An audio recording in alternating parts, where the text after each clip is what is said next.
You're listening to Senior Moments. I'm Joe Schenberger with Joel Green on Santa Clarita's hometown station, AM 1220 KHTS. We're talking about resources for vets through local volunteers and how to access those resources with James Hogan and Ella Mitchell. Joel Green. Ellen, we were talking about that typical person that came in, obviously a Vietnam vet that was suffering from Agent Orange, and you were telling us about some of the resources available. Well, once they're able to come in and understand that we are there are service officers that are so willing and ready to sit down with our vets and start this process for them so that they can get some compensation for what they have given to this country. One of the things is the Agent Orange Registry. When you go to the Sepulveda Vet VA, one of the first things you want to do is go over to the medical side of the house. That's building 200 on the grounds. Tell them that you want to make an appointment for the Agent Orange Registry. Once you go through that they're going to be able to pick out the certain complaints that you have, health conditions, and they will then be able to say, okay, this one is actually Agent Orange related. Then they come over to us and sit down with us. We're going to tell them exactly what they need now to start filling a form out to hopefully then get compensation for these different conditions that they've got from exposure to that. Give me an idea of you've told us a little about the process, but it sounds like this is a very time-consuming process. It used to be much more time-consuming. Right now, the VA has what they call a fully developed claim. That means that our veteran collects all the information that the VA would normally have done before, but the claims for that used to take anywhere from 2 to 5 years to have see any kind of completion.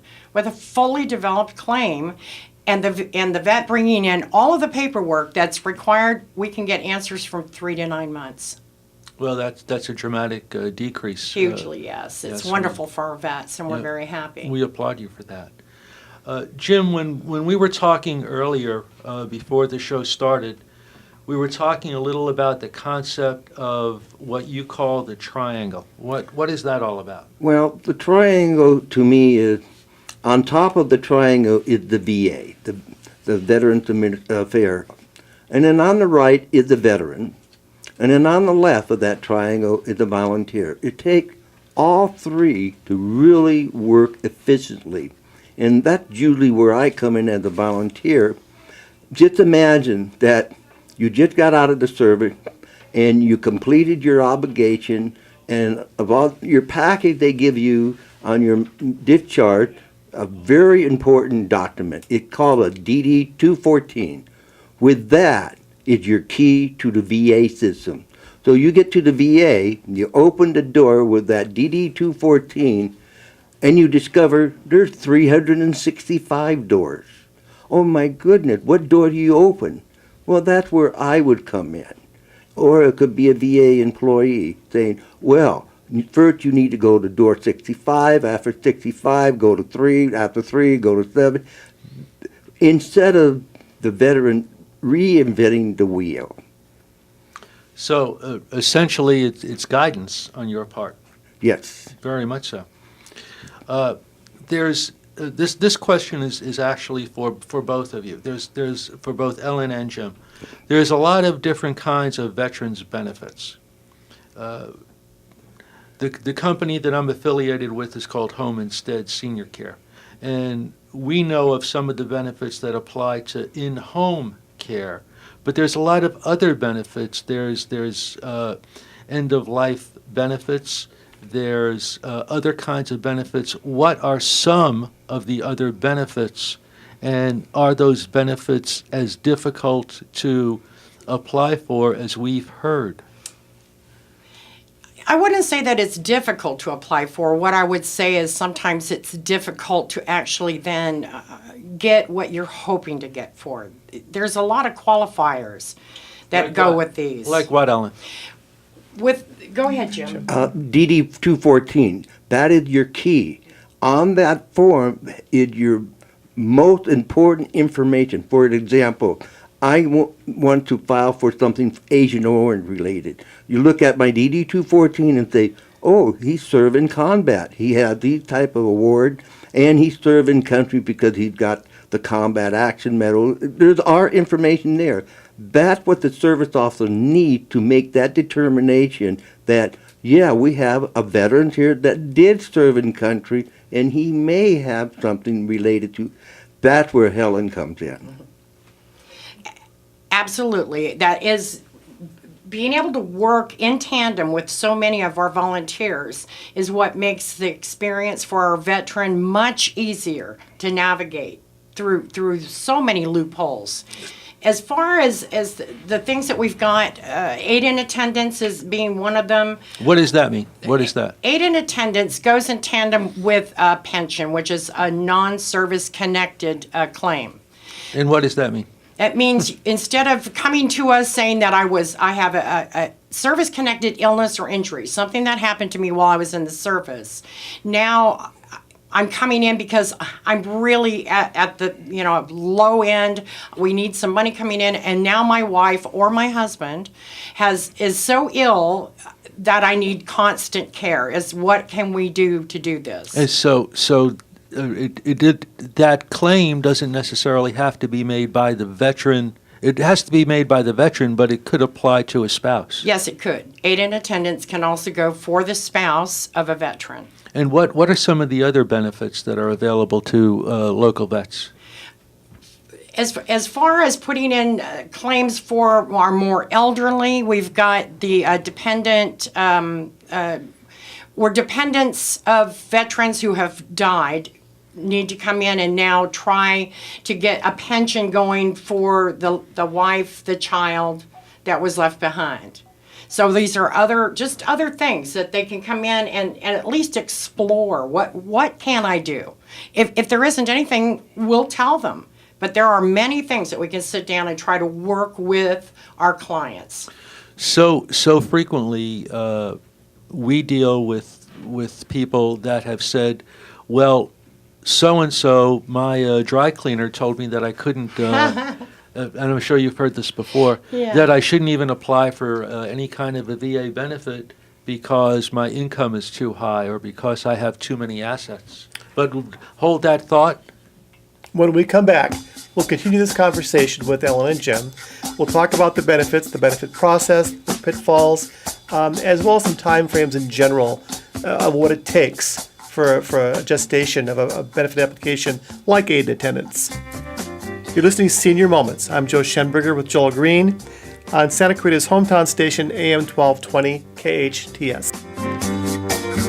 Listening to Senior Moments. I'm Joe Schenberger with Joel Green on Santa Clarita's hometown station, AM 1220 KHTS. Are you or your loved one applying for VA benefits? Well, Jim and Ellen are both here to help answer questions. We've had an engaging dialogue. About different benefits that are available and what it takes to process those, and we're going to continue that conversation now. Ellen, I asked you to hold a thought about the benefits, so let's pick up where we left off. Okay, we halfway went into aid in attendance, which is going to go hand in hand with pension. There's a limit on how much money that a husband and wife can make annually. What's that limit?